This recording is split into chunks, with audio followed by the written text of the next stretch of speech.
This episode of the DSP project is brought to you by PMC Ultimate Speakers and Prime Acoustic. Take control of your room.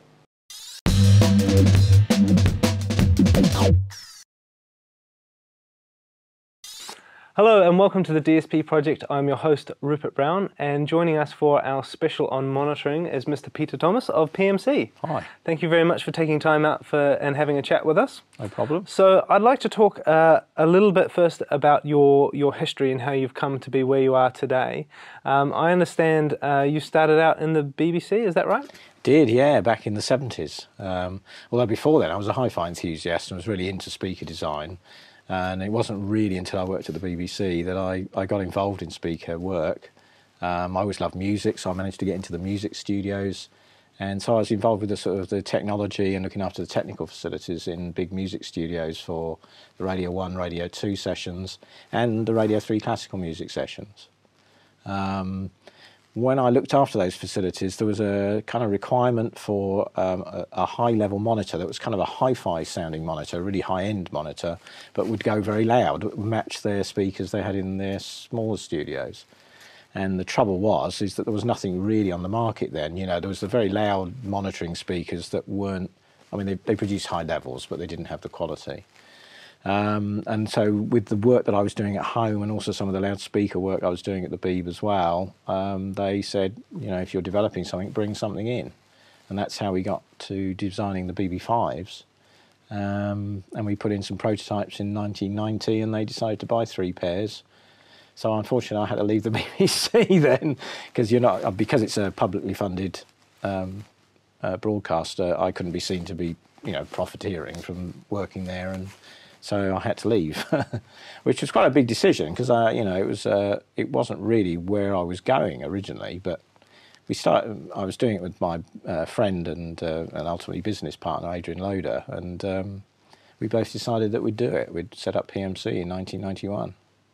So the BB5 was the first speaker that you guys made? Yeah, we like to start small. Yeah, indeed. Yeah, I mean, looking back, we were completely mad, really, because we had one product and we started this company with one big product, which, you know, was the equivalent of like £30,000 because it was an active speaker. It had separate power amps for each drive unit, which we actually built ourselves at that time.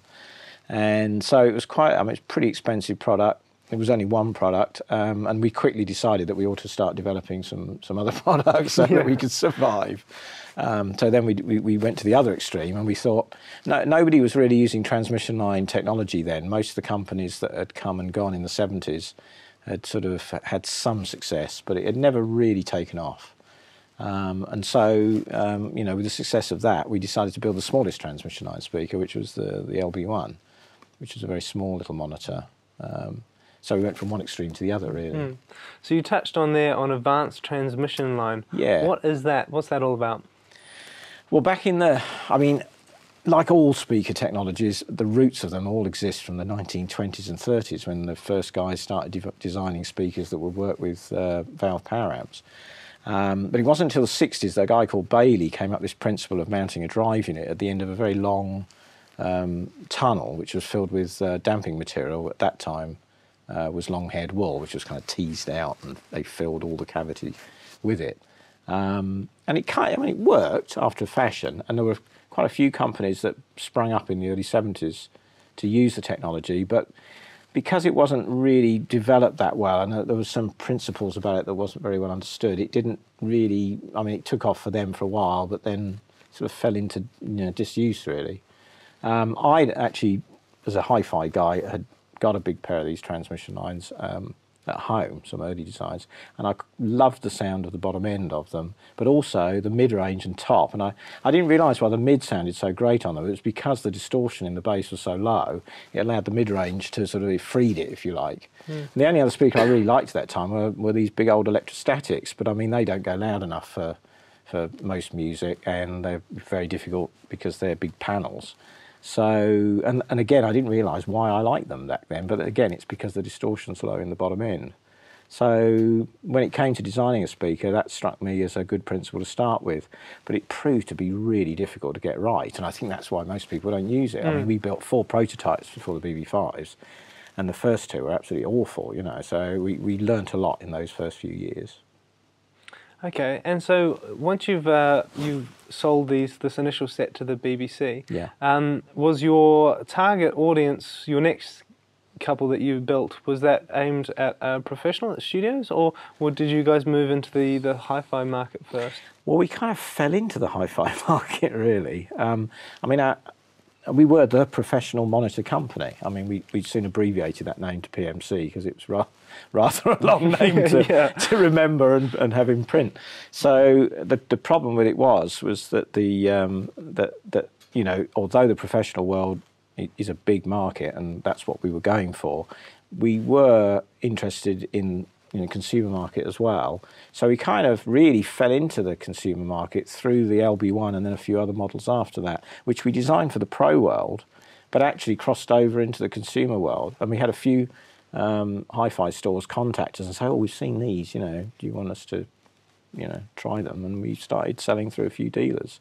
I mean, really, consumer didn't take up for us until the end of the 90s, really, because we spent a lot of time getting a really good market in Hollywood, you know, all the music studios in the UK and in Los Angeles, and then all the Hollywood film score guys, composers. That's where we concentrated because that was the industry we knew. We both, you know, I came from broadcasting, Adrian came from, Bausch, which was a big distributor of pro audio equipment back then.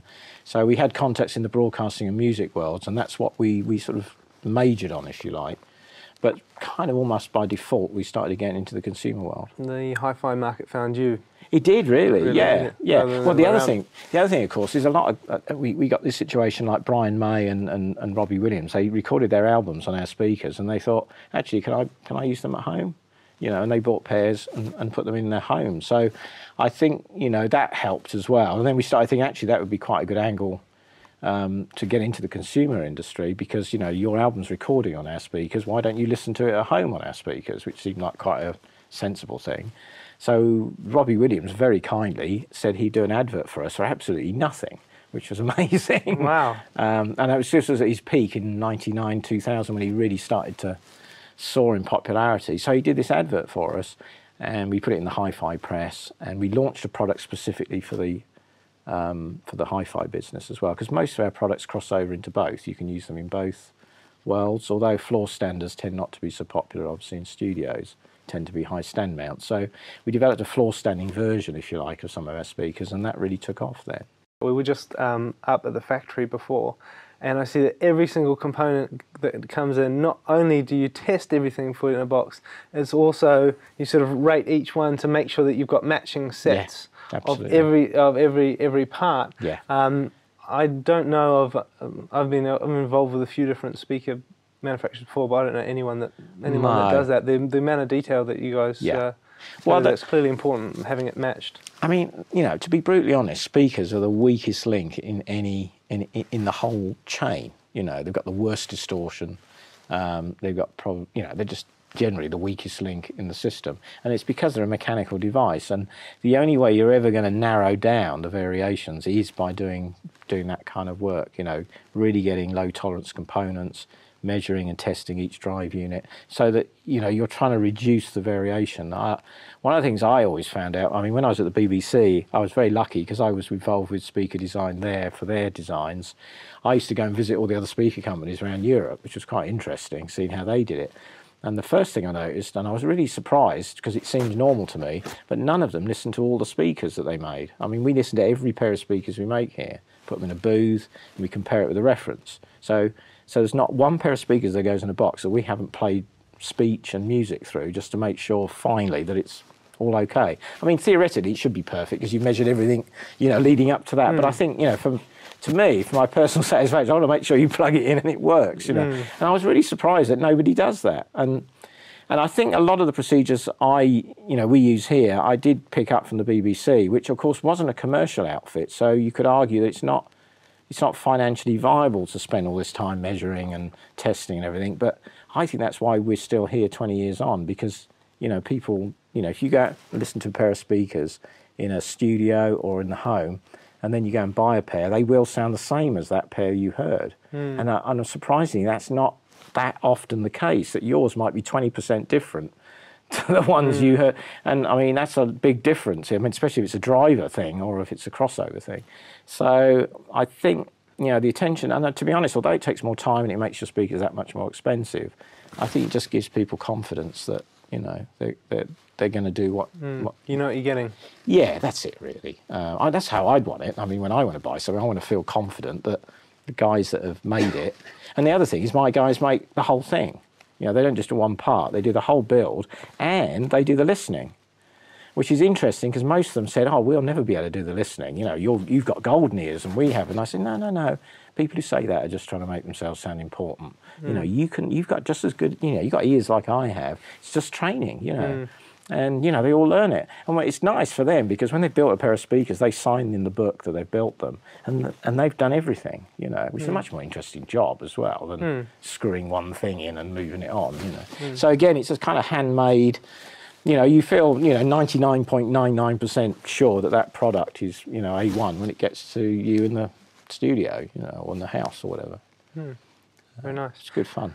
Coming back to the transmission line technology, there's systems that I dare say are similar with, as far as sort of like for bass systems, there's like labyrinth port type designs, trying to get more bass out of your driver.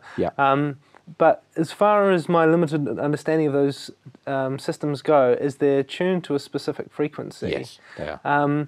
So is that the same case with the transmission line technology, or how do you get a flat and accurate bass response if you're tuning down to a specific frequency? Yeah, I mean, with ported speakers, you're tuning them to you know, a central frequency, and it's a fairly high Q system. It's fairly on that frequency, and so obviously at that frequency, the port is doing most of the work, and the driver is controlled very well. And the thing I loved about transmission lines is that it's that kind of idea, except it does it over a very wide band of frequencies. I mean, below about 80 on a, you know, it's depending on the size of the speaker, but on average, below 80, the transmission line comes in, and it works with the bass driver right down to, you know, 20 or however low you've designed the speaker. So the transmission line and the driver work together over probably, you know, 3 or 4 octaves. So, and what that means is it controls the excursion of the bass driver over all that period. So by reducing the excursion, you lower the distortion. It also allows you then, obviously, to increase the level. So you can get more level from the same kind of size drive unit, which is great in studios because level is, you know, being able to have, you know, uncompressed high-level instruments is obviously one of the requirements. So you can do a lot with a kind of smaller unit, or you can produce much more SPL with a big system like the BB5. The real why I think people haven't taken to it is because transmission line is a bit of a misnomer, really. It doesn't really describe how it's working. I mean, a true transmission line would actually absorb all the rearward energy from the driver into this long tapering cabinet, which would have to be infinitely long, which is kind of impractical. So of course, as soon as you try and squeeze it into, you know, a sort of box this size, which most people perhaps might be able to, you know, use, you're not going to be able to absorb everything that goes right down low. So the designer has to decide how low can it be a transmission line. Now, typically, that's probably only about 80 hertz, but it does mean that all the rear radiation from the woofer above 80 hertz is being absorbed by the cabinet because this long tunnel lined with absorbent material. What that means is the distortion from 80 and above is incredibly low because there's nothing coming back from the cabinet. A lot of the distortion is the bloody cabinet resonating and, you know, ricocheting around and coming back out through the drive unit or the port. So that's good. But then what happens is that as you go below 80, then the transmission line comes in, but it's not really a transmission. It's basically, you know, people used to call them labyrinths. People used to call them quarter wave designs. Folded horn type things. Yeah, they're all related. The difference with the transmission line is it's not an empty folded tunnel. I mean, some of those other principles like labyrinth or horns, they're totally without any damping material, so they can be quite coloured. You know, you get lots of resonances. Whereas a transmission line is heavily damped, and you know, one of the first things we had to do was to develop this acoustic foam that was of specific parameters that would work in a transmission line. Sadly, like all these things, it just looks like packing foam, but it actually isn't. There's a lot of work gone into it, and it has very, very good absorption parameters for the low end. What happens is as you go down in frequency, that foam starts to couple with the air and moves with it, and what that does, it makes the mass of the air heavier, and it slows the speed of sound down. So although perhaps the line might be, say, 3 foot long, acoustically it appears to be, you know, half again as much longer. So it can be 4.5, 5 feet long acoustically.